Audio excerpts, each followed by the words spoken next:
अस्सलाम वालेकुम ख़वातीन और हज़रात, शुरू करते हैं आज का हस्बे हाल। मैं हूं आपका मेज़बान फरीद रईस। आज शो का आगाज़ कर रहे हैं इस्तेकाम पाकिस्तान पार्टी की मरकज़ी सेक्रेटरी इत्तलात डॉक्टर फिरदौस आशिक़ अवान साहिबा की गुफ्तगू से। अस्सलाम वालेकुम डॉक्टर साहिबा।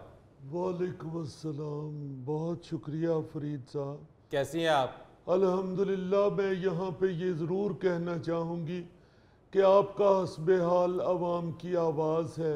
बहुत शुक्रिया। आपके दिलों में आवाम की हमदर्दी मौजूद है। क्या कहने? इसलिए आप हमेशा अवामी लीडर को अपने प्रोग्राम में दावत देते हैं। आपा, आवाम की हमदर्दी तो है, आवाम की आवाज़ तो हम उठाते हैं। अब आप लोगों की बारी है कि आवाम के लिए कुछ करें। आप फिक्र ना करें, सारा प्रोग्राम बन चुका है। अच्छा, अल्लाह के फजल से हमने जैसी प्लानिंग की है, आवाम की अगर चीखें ना निकल गई तो तब कहना। एक मिनट खलो जाए, मैं ना हसंदा कपाया करो, खुशी से चीखें निकल जाएंगी। आपने देखा नहीं, एकदम खुशी अगर मिल जाए किसी इंसान को तो उसकी भी चीखें निकल जाती है।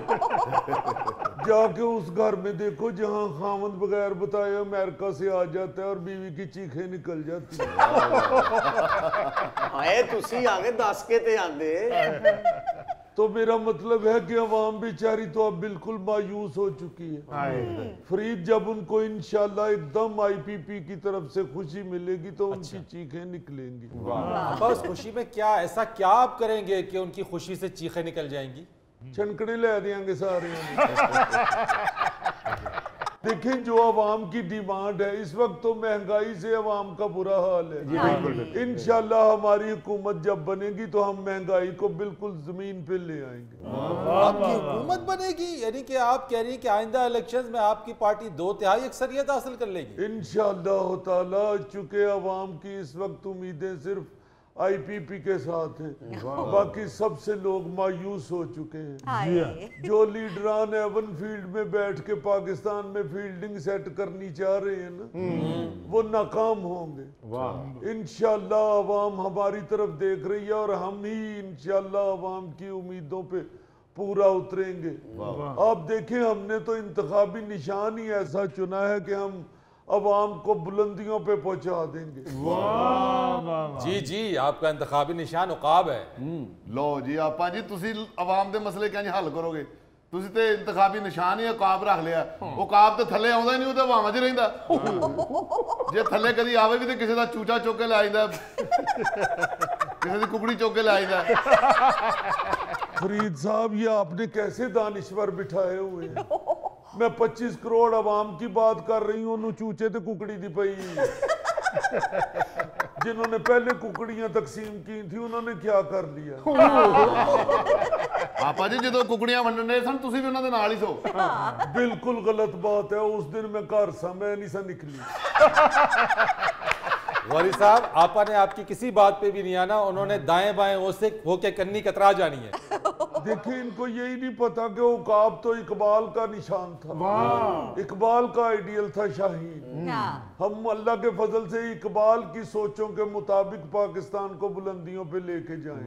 अगर आपा अल्लामा मोहम्मद इकबाल साहब की शायरी, उनके फलसफे को हमने भुला दिया, हमारे सियासतदान करते तो इसी तरीके से ही है कि आसमानों पे रहते हैं, वो आवाम में तो आते ही नहीं है। सिर्फ वोट लेने के लिए आते हैं, इलेक्शन से पहले आते हैं, उसके बाद फिर आसमान की बुलंदी पर।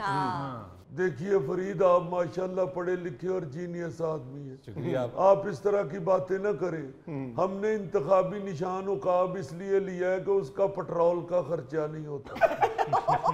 तो आपका शेर कौन सा पेट्रोल से चलता है? शेर बेशक पेट्रोल से नहीं चलता, मगर जब उसे जंगल से वापस लेके आते हैं तो बड़ा पेट्रोल खर्च होता है। हमारे उकाब के लिए कभी किसी ने ट्रक कराया है? नहीं। वो मस्कीन आराम से गोट पे बैठ जाते।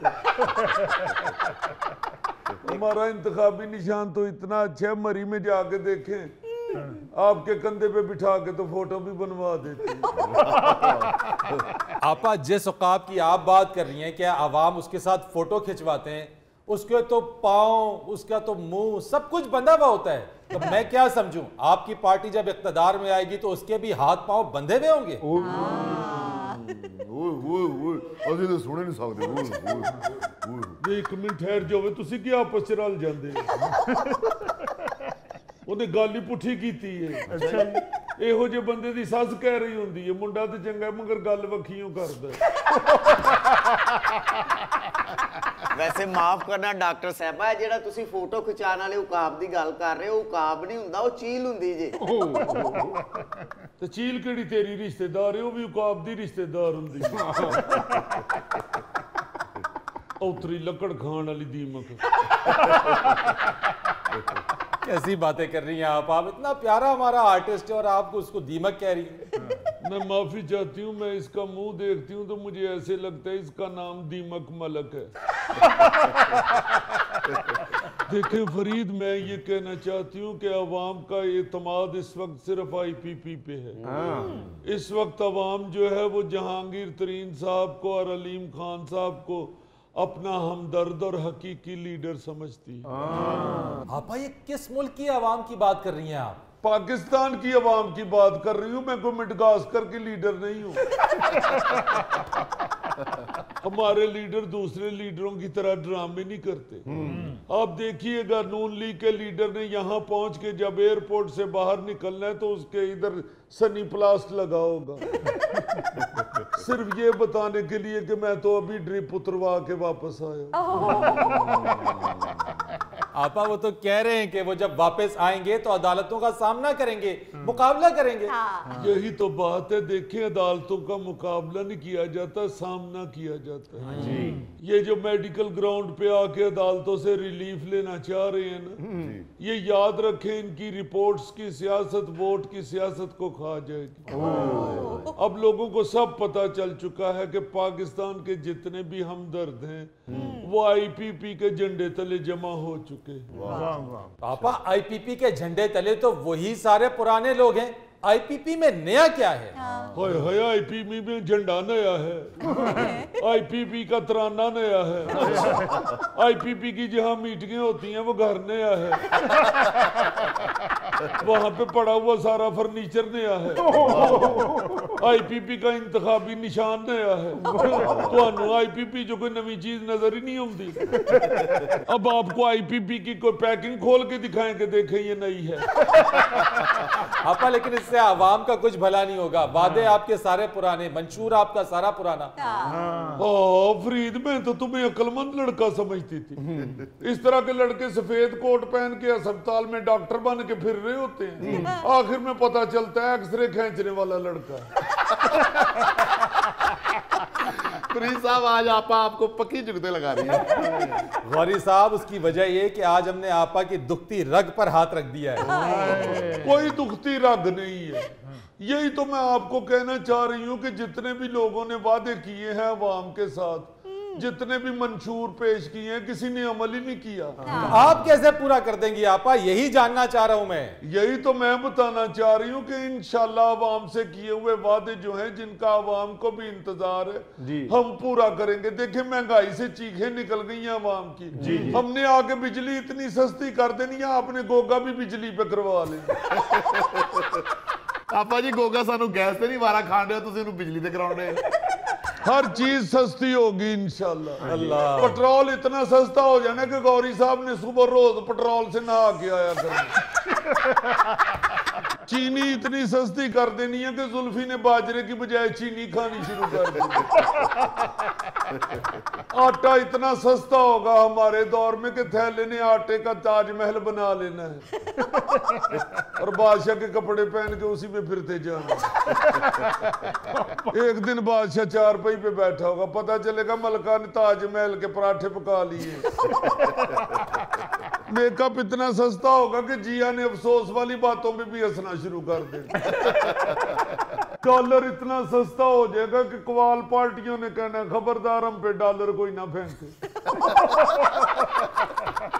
मगर आपा ये सब कुछ उस वक्त मुमकिन होगा जब आपकी पार्टी जीतेगी। आप देखिएगा अल्लाह के फजल से किस शख्सियत के साथ IPP जीतेगी। अच्छा, अभी हम अपना पावर शो करने के लिए जा रहे हैं, बल्कि मैं तो आपके प्रोग्राम की वसातत से ये भी कहूंगी कि हमारा पावर शो कमजोर दिल हजरात ना देखें, क्योंकि हमारा पावर शो सियासत के लिए हॉरर शो होगा।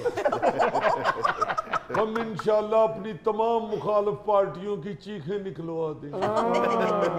हारर शो आपा जी ताड़े जलसे च ज़ोंबीज़ ने तकरीर करनी है। वो खलो जावे तू नाइटमेयर। अल्लाह के फजल से जलसे में लोगों की तादाद देख के तो सबके दिल हिल जाएंगे। जी हाँ। अच्छा आपा मगर इतने लोग आएंगे कहां से? भाई यहीं से आएंगे और गारा क्यों आना है लोगों ने। अब मेरे शहर को देख ले, वहां से पीटीआई का सफाया हो चुका है। अब वो जो स्ट्रीट बॉय है उसने भी वादा माफुआ बन के कह दिया कि चेयरमैन पीटीआई ही असल 9 मई का जिम्मेदार है। आप उस्मान डार की बात कर रही हैं? जी उस्मान डार की बात कर रही हूँ, वही मेरा शहरदार है। मैं समझाती रही हूँ ना पुत्र मुड़ जा, बड़ा तेरा ऑर्गेनिक सिकंदर अर्गा मुंह हर टीवी चैनल पे बैठ के ऐसे बहस करता था जैसे तोतला बच्चा माँ के साथ नहीं बहस करता। ना बहस करने से बात आता है ना उसकी बात की समझ लगती। मैनू कसम चुका लो, मैनू अज तक ना जमशेद दस्ती दी समझ आई है ना इदी समझ आई। बात ही नहीं सुनाते दोवें भरा फुल हॉलीवुड फिल्मां दे हीरो बने। हुण थोड़ी जी परेशानी आई है तो दाड़ियां वधा के तामल फिल्मां दे अदाकार लगदे। अल्लाह माफ करे, मैं तो कहती हूँ कि जब इंसान को ताकत मिलती है तो उसे अपने दायरे में रहना चाहिए। आपा आपने भी तो इक़्तिदार में थप्पड़ों और घूंसों से खूब काम लिया है। फरीद तुम्हारे जैसे लड़के अमेरिका में सूटेड बूटेड होके सस्ता शवारमा बेच रहे होते हैं। नाज़रीन यहाँ पर वक्त हुआ एक ब्रेक का, हमारे साथ रहिए। पूरी दुनिया मोहम्मद रिजवान को सराह रही है और यूट्यूबर जो है वो किधर ना किधर कीड़ा लबन दे। भाईजान आप इतने मसूक के साथ कह रहे हैं कि मोहम्मद रिजवान को दर्द नहीं है, आप उसके मालशी हैं। क्यों लो जी।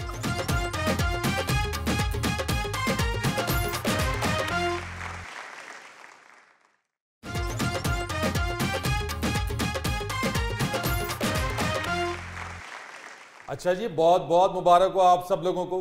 पाकिस्तान ने वर्ल्ड कप में श्रीलंका को बड़े ही शानदार मुकाबले के बाद जो है वो शिकस्त दी। बहुत ही खूबसूरत खेल पेश किया जनाब पाकिस्तान ने। बस बस देख लो देख लो। क्या हुआ जीजी? मैं कह रहा हूँ कि मैं शुरू में थोड़ा सा डांस कर लूं। बड़ी कमाल जीत हुई है हमारी। इस तरह की फतेह कभी कभी नसीब होती है।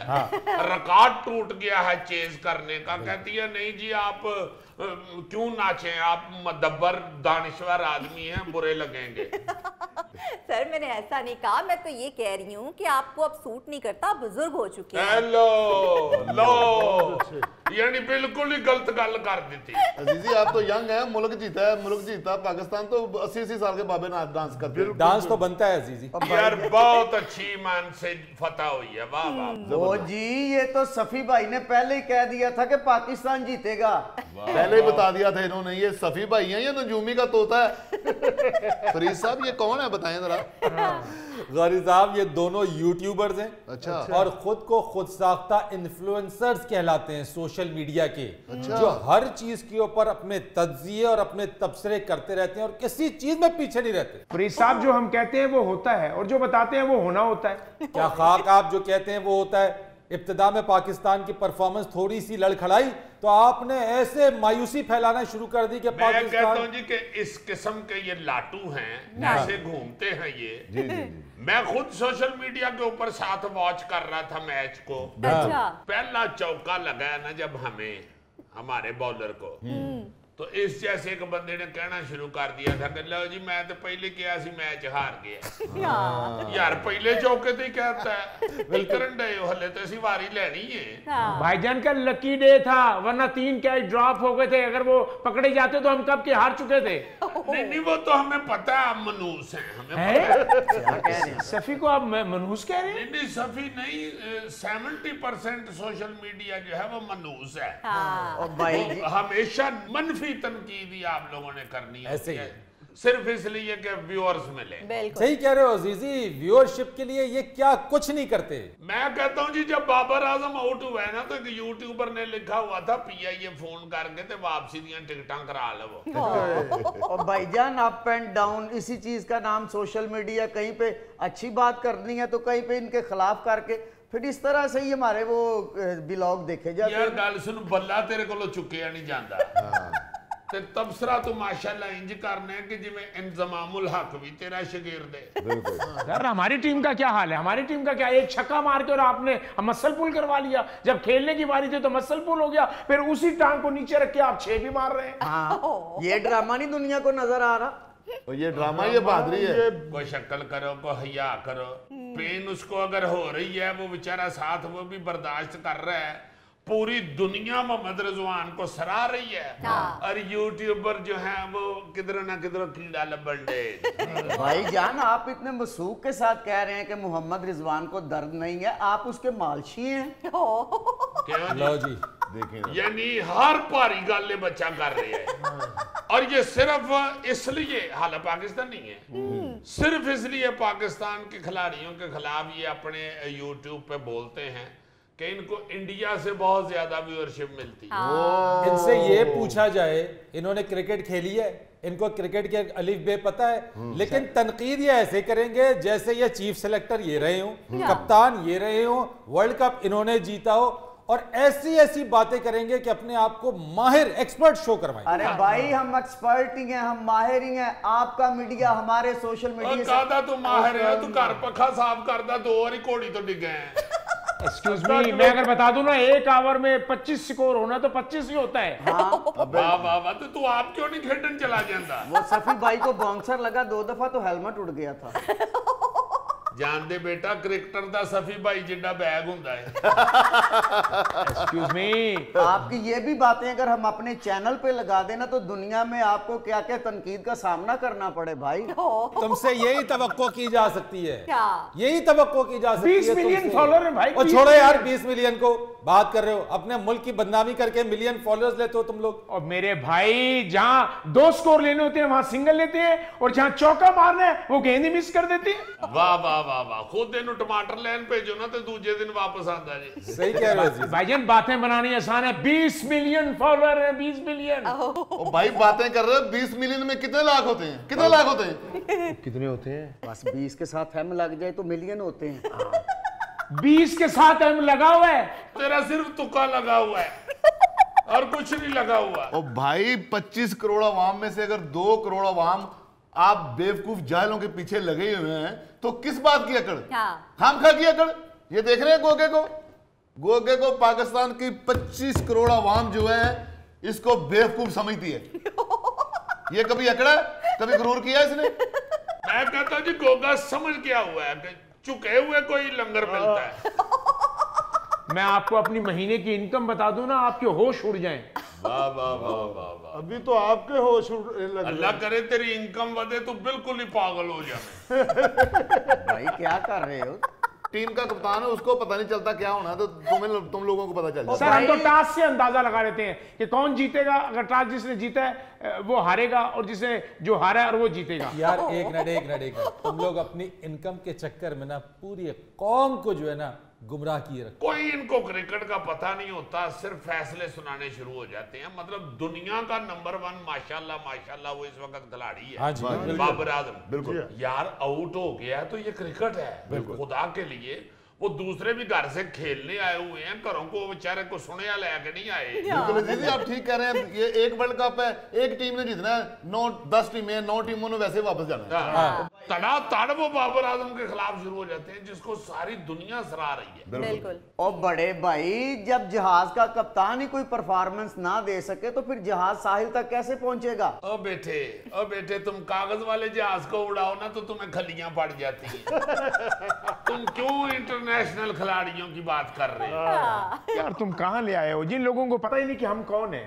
सिर्फ हमें नहीं पता, आपके महल्लेदारों को भी नहीं पता आप कौन है। मैंने तुम्हें कहा था ना कि साउथ अफ्रीका टफ टाइम देगा, वो दे रहा है। देखो भाई, जो आपने कहा वही होना है। कौन वर्ल्ड कप जीतेगा? जी, जो अच्छा परफॉर्म करेगा। बस इसी तरह के तबसरे होते हैं, सब तुक्के। कोई समझ बूझ नहीं है, बस जहाँ की जिसे कि हवा चलेगी उधर के ये तफसीरें देना शुरू कर देंगे। ये सिर्फ ये तुक्का लगाता ही नहीं है बच्चा, खुद भी ये छल्ली का तुक्का है। फरीद साहब असल में ये जो सफी भाई है ना, इनको तो मैंने खुद देखा, ये स्टेडियम में कुक्कड़ दाल बेचते थे। कुक्कड़ दाल दाल तो इनकी खत्म हो गई है, कुक्कड़ अपना साथ लेके फिर रहे हैं। हाँ जी, इन्होंने कहा कि यार इन्हीं को तो समझ आ ही गई, रौला रूला सुन के अपना चैनल ही खोल ला। नाज़रीन, यह वक्त हुआ एक ब्रेक का, हमारे साथ रहिए। गोगे दी सालगिरह होई, दी बेगम ने जी ते वाल पुटे, ओदा हासा निकल गया। क्यों? दी बेग हाथ च आ गई। थल्ले ओ मां जी सेरे दा इंज निकले जिवें खुरली चों पट्ठे पिछे होण ते नमक दा ढेला नहीं बाहर आउंदा।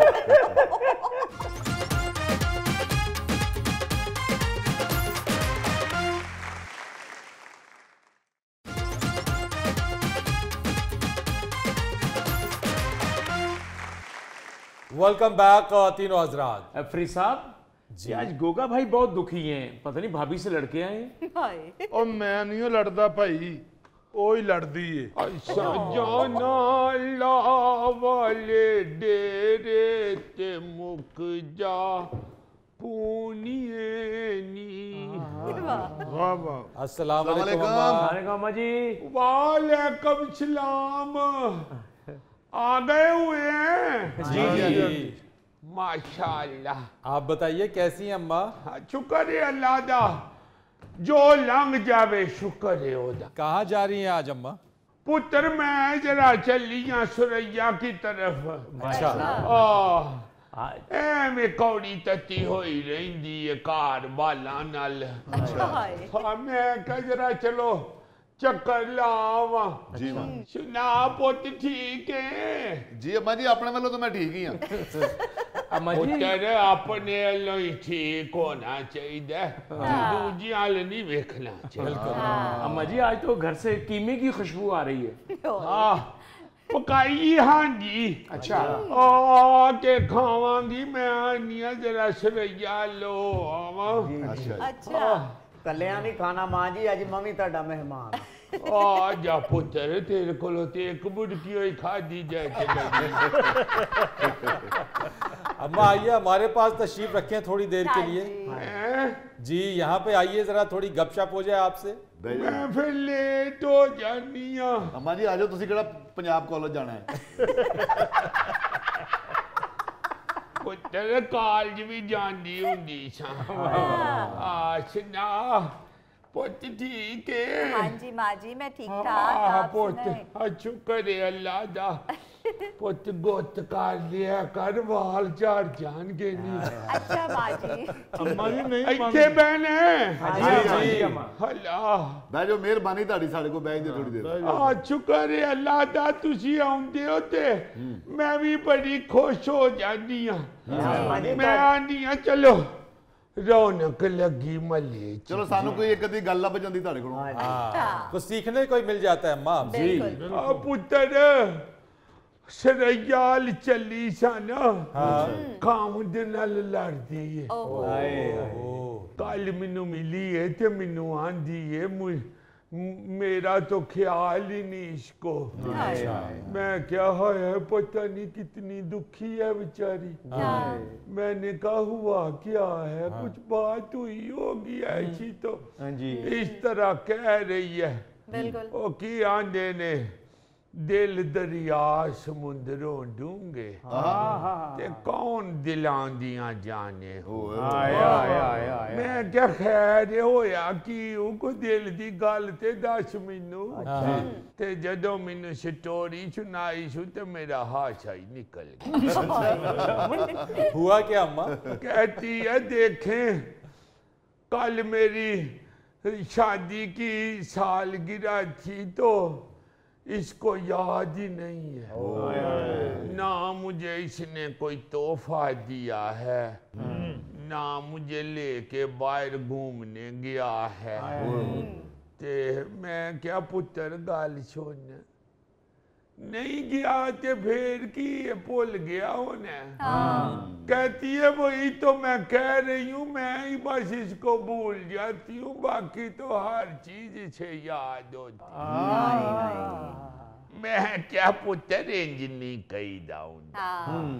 मैं क्या शादी सालगिरह शादी की हमें याद भी नहीं थी होती। मैंने कहा मुझे अच्छी तरह याद है, साल हुआ था तेरे चाचे के साथ मेरी शादी को, तो मैं तो बैठी भिंडियां दियां पूछना कटन डई ते इन्हां दी मां चाचे तुहाडे दी कहंदी है सस मेरी अल्लाह जनता च घर करे ने आंदे ने याद है तुम्हें आज वाले दिन ही 12 सितंबर को तुम्हारी शादी हुई थी।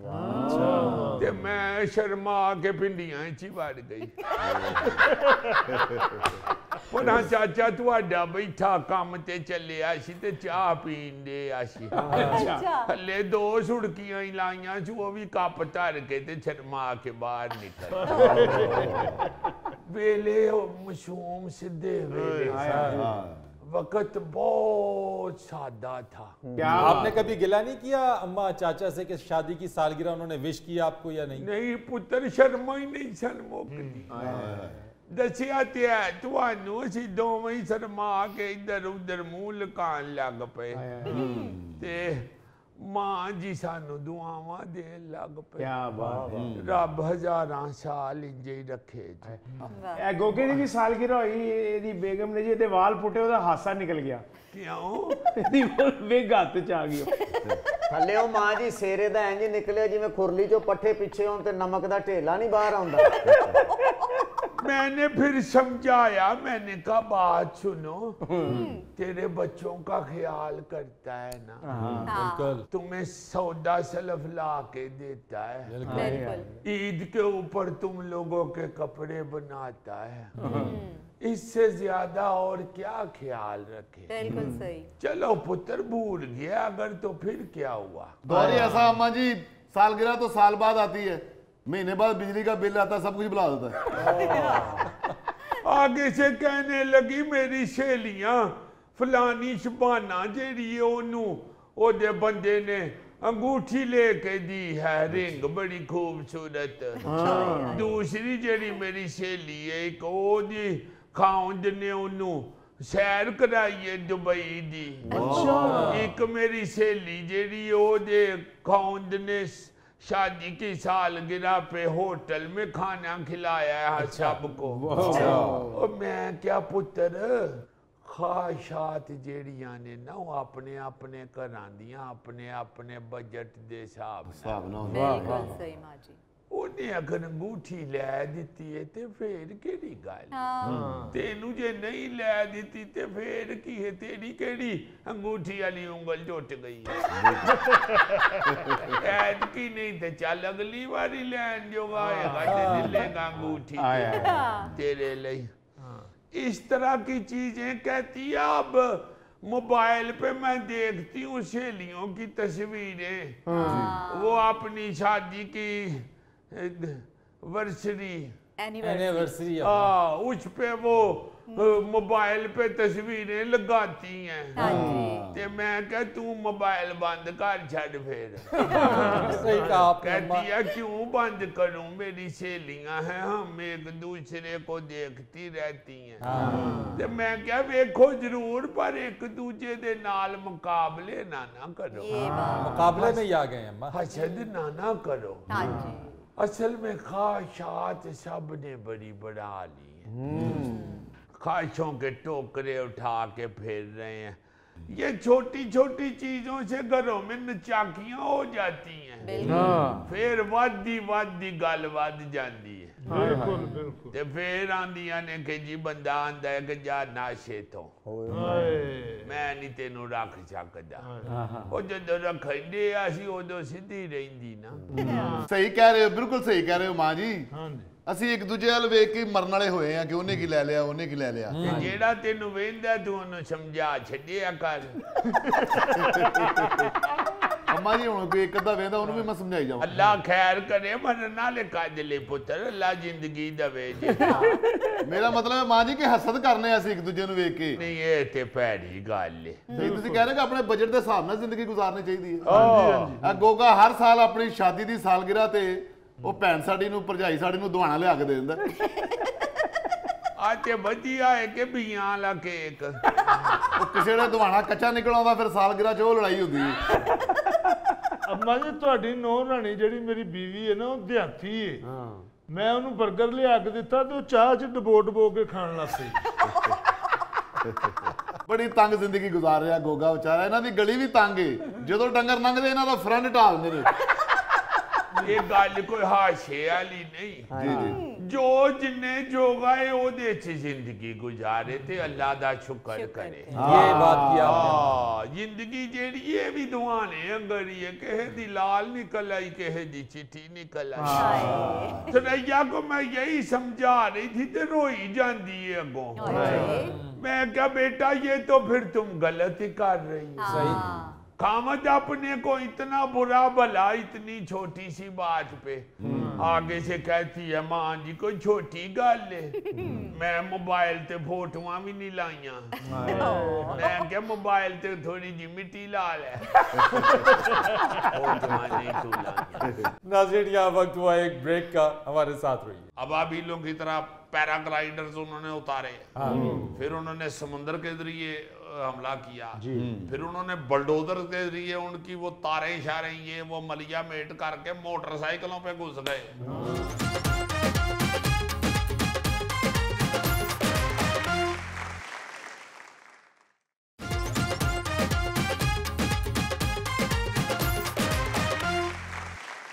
यार हमास की और इसराइल की इस वक्त जो जंग छिड़ी है जी जी उसने पूरी दुनिया के इंसानों की परेशानियों में इजाफा कर दिया है। हाँ जी सही।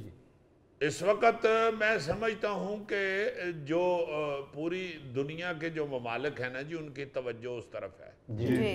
चूंकि ये तो किसी को इल्म ही नहीं था कि हमास जो है वो इस तरह इतने जो ताकतवर बने हुए थे और जिन्होंने ये हर दिल में ये बिठा दिया था कि हम ताकतवर तरीन लोग हैं।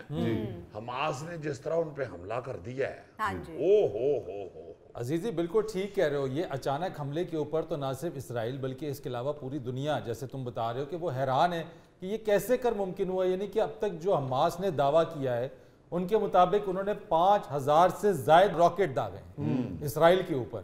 हैरान कुन जी, हैरान कुन। असल में बात पता है क्या है जी, जब नहता आदमी किसी असलहे से लेस आदमी को रद्द-ए-अमल देता है ना तो फिर उसके जहन से मौत जिंदगी के लफ्ज डिलीट हो चुके हैं, उसे फिर कोई परवाह नहीं होती। बिल्कुल। ये हमास इस वक्त इसी पोजीशन में खड़ा था। जो उनके साथ हो रही है और कई सालों से हो रही है, क्या करें यार वो। जी जी। अब उनके जहनों से जिंदगी मौत वैसे ही डिलीट हो चुकी है। बिल्कुल। अच्छा, ये कितनी मजाकिया बात है, मज़हका खेज जिसे कहते हैं जी हाँ। कि वो लोग जो है वो तैयारी कर रहे थे जी। और उन्होंने एक जाली गांव वहां पे बना के, बस्ती बना के उस पे किस तरह हमला करना है, वो इस्राएली बस्ती बना के एक, तो उस पे वो अपनी रिहर्सल करते रहे हैं। अच्छा। और मज़हब का खेज इसमें ये है कि इस्राएली वो देख के तो उसका मजाक उड़ा रहे थे, हंस रहे थे उसको। हाय हाय हाय हाय। फिर 3 तरीकों से उन्होंने हमला किया है। अबाबीलों की तरह पैराग्लाइडर्स उन्होंने उतारे, फिर उन्होंने समुद्र के जरिए हमला किया, फिर उन्होंने बुलडोजर के जरिए उनकी वो तारे इशारे ये वो मलिया मेट करके मोटरसाइकिलों पे घुस गए। और किस कदर तेज हमला था कि 22 किलोमीटर तक अंदर गए हैं। और उनके जो बंदे उन्होंने यरगमाली बनाए थे उनके समेत वो वापस आए। अच्छा अजीजी, इस हमले को बिल्कुल पर्ल हार्बर पर जो हमला किया गया था जापान की तरफ से 1941 में, इस हमले को भी पर्ल हार्बर तर्ज का हमला करार दिया जा रहा है कि अचानक से हमास ने हमला किया, बिल्कुल किसी को पता भी नहीं चला। जो इस्राएली डिफेंस फोर्सेस थी वो भी बेखबर रही इस हमले से। मैं कहता हूं जी कि सारे इस बात पे हैरान है, बल्कि खुद इस्राएली हैरान है कि होया की ये। जी जी। अब इस सारी सूरत हाल में पूरी दुनिया 3 ब्लॉकों में बंट चुकी है। पहला तो है ना जी अमेरिका और साथ पूरा यूरोप, वो तो इसराइल के साथ खड़े हैं। हाँ जी। और दूसरा ब्लॉक जो है वो शाम और लबनान, वो हमास के साथ खड़े हैं और इसराइल का मुकाबला कर रहे हैं। जी। तीसरा ब्लॉक जो है ना जी, वो उसमें सिर्फ मजम्मती शामिल हैं। उसमें मिस्र है, ईरान है, तुर्की है, रूस, वेनेजुएला, किसी हद तक पाकिस्तान भी लगा हुआ है। हालांकि भरपूर मेरा ख्याल है कि रिएक्ट करना चाहिए। बहरहाल ये हुक्मरान ज्यादा अच्छा समझते हैं कि किस तरह क्या पॉलिसी बनानी चाहिए। वैसे अजीजी, सऊदी अरब ने OIC का इजलास तलब कर लिया है इस मामले पर बातचीत करने के लिए। अल्लाह करे ये भरपूर मुस्लिम कंट्रीज को साथ देना चाहिए फलस्तीन। बहरहाल इंतहाई हैरान कुन है, इंतहाई हैरान कुन। और ऐसे वाक़यात होते हैं, मुझे अच्छी तरह याद है वो परवेज मुशर्रफ मरहूम की वो मुझे बात याद आ रही है। अमेरिका में वो कहीं किसी जगह पे थे ना जी, तो वो प्रेस टॉक थी या क्या था, उसमें उन्होंने किसी ने उनको तंज की ना कि आपके तो एबटाबाद में काकूल अकेडमी के पास से अपना असामा बिन लादन जो है वो रिहायश पजीर था और आपको पता ही नहीं। तो उन्होंने फिर कमाल जवाब दिया था। उन्होंने कहा कि आपकी जो CIA है वो दुनिया की ताकतवर तरीन एजेंसी है, तो ਤੁਹਾਡੇ भी ट्विन टावर च 2 जहाज आवाजे हैं, ਤੁਹਾਨੂੰ भी पता नहीं लगा। तो ये हो सकता है, ये हो सकता है, कोताही किसी से भी हो सकती है। और ये जो इसराइल की एक वो क्या कहते हैं पूतरा आसान बना हुआ था, पूतरा संडा नहीं होता गांव में, वो बकायदा वो बना हुआ था, वो किसी की सुन ही नहीं था रहा, किसी को कोई बॉदर ही नहीं था कर रहा। चीख रहे थे सारे लोग, यार फलस्तीनी बेचारे मजलूम लोग हैं, उनको कुटी जा रहे हो, कब्जा भी किया हुआ उनके सारी जमीन। अजीजी, हमने सारी जिंदगी देखा कि फलस्तीन को रोज ही मारते हैं वो इसराइल वाले, ये फर्स्ट टाइम देखा कि इसराइल को भी मार पड़ रही है। हाँ, नहीं मैं मार क्या उनको, उनके साथ अमेरिका जुड़ गया है, यूरोप सारा जुड़ गया है। मेरा मतलब है फिर भी मैंने अर्ज किया ना जी कि जितनी देर से उन पे जुल्म हो रहा था फलस्तीनियों पे, उनके दिमागों से अब जिंदगी मौत वैसे ही डिलीट हो चुकी। बहरहाल अजीजी, इसराइल का जो हवा बना हुआ था ना, हमास ने वो ब्रेक कर दिया। हाँ, इससे हमें ये भी सबक मिलता है अब पूरी दुनिया को कि अब आप असलहे के ताकत से किसी के ऊपर जुल्म सितम ना करें। कोई कुछ भी कर सकता है यार। अब तो टेक्नोलॉजी इतनी जदीद हो चुकी है, अब तो जो मस्कीन से मस्कीन मुल्क है वो भी जाहिर है इंफॉर्मेशन तो उसके पास पूरी दुनिया की है नहीं। तो आप किसी को भी कमजोर ना समझें। और मैं समझता हूँ कि ना भी जदीद हो अगर टेक्नोलॉजी, तो वैसे भी किसी इंसान को कमजोर नहीं समझना चाहिए। इंसानियत का तो कम से कम पूरी दुनिया में ख्याल होना चाहिए ना। कई मुल्क तो ऐसे हैं या कई कौमें ऐसी हैं जो इंसानियत ही भूल चुके हैं। तो अभी भी इसराइल यही काम कर रहा है, निहत्ते लोगों के ऊपर बमबारी कर रहा है, यानी जंगी लड़ाका तैयारों से बम गिराए जा रहे हैं। और तो और इस सारे मामले के बाद उनकी बिजली बंद कर दी, मुहासरा कर दिया, पानी बंद हो गया उनका, यानी अस्पतालों में लाइट नहीं है, चंद घंटे के जनरेटर का फ्यूल बाकी रह गया, वो भी खत्म हो जाएगा, तो वहां कैसे इलाज मुआवजा होगा। बड़ा जुल्म हो रहा है, इंसानियत पे बड़ा जुल्म हो रहा है। और ये क़यामत याद रहने वाली चीजें। आप देखो ना, ये मोदी ने जो गुजरात में मुसलमानों का कत्लेआम किया था, सैकड़ों शहीद कर दिए थे मुसलमान, वो जो मर्जी कर ले मोदी, जितना मर्जी वो इंडिया को संवार ले, जो मर्जी कर ले, वो टैग इसके माथे से नहीं उतर सकता। बिल्कुल वो लग गया हुआ है, वो नहीं हट सकता। इस तरह के जो बात अभी जापान की कर रहा था गौरी, आप देखें कि वो जहाँ पे वो हिरोशिमा और नागासाकी पे जहाँ बम फेंके थे, उधर तो उन्होंने म्यूजियम बना दिया हुआ है। और वो जितनी भी तबाही थी उसकी तस्वीरें और उसकी कुछ चीज़ें उस दौर की, मैंने वो खुद देखा हुआ है म्यूजियम। मैं हैरान हो गया था। वो चूँकि को 8:02-3 का वक्त था, सुबह बच्चे स्कूल जा रहे थे और वो एटम बम मार दिया उन्होंने। एक बच्चे की घड़ी सी भी पड़ी हुई है, वो उसी टाइम पे रुकी हुई है जी। फिर बैग बच्चों के, इस तरह की चीजें, जमीन का इतना सा टुकड़ा, वो जो ये खिंगर ईंट की तरह जल गई हुई है, पत्थर बन गई हुई है, वो उन्होंने उधर रखी हुई है। तो वो सारी चीजें जो है वो तो चलती रहनी है। ना मोहब्बत की हुई भूलती है, ना जुल्म हुआ कोई भूलता है। वो साथ साथ रहते हैं, तो क्यों ना अच्छे अल्फाज से याद करें लोग। वियतनाम से भी तो मार खाई थी अमेरिका ने, देखे ना। हाँ जी, मैं कहता हूँ कि जहां जहां पे भी जुल्म हुआ है ना जी, वो ता क़यामत भूलेगा नहीं। आप देखे ना कब का यजीद आज तक डिस्कस हो रहा है और कितने बुरे लफ्जों से हो रहा है, बिल्कुल। कब का फिरौन है और आज तक डिस्कस हो रहा है। ये तो चीजें कभी भी भूली नहीं जा सकती। और अजीजी, जंग मसले का कोई हल नहीं है। वैसे हल नहीं है। अगर आपने जंग से मसला हल करना है तो वो जिंदगी क्या बल्कि तारीख बताती है कि जंग से कभी ना कोई मसला हल हुआ है ना कभी होगा। हमेशा मसला डायलॉग से, बातचीत से होगा।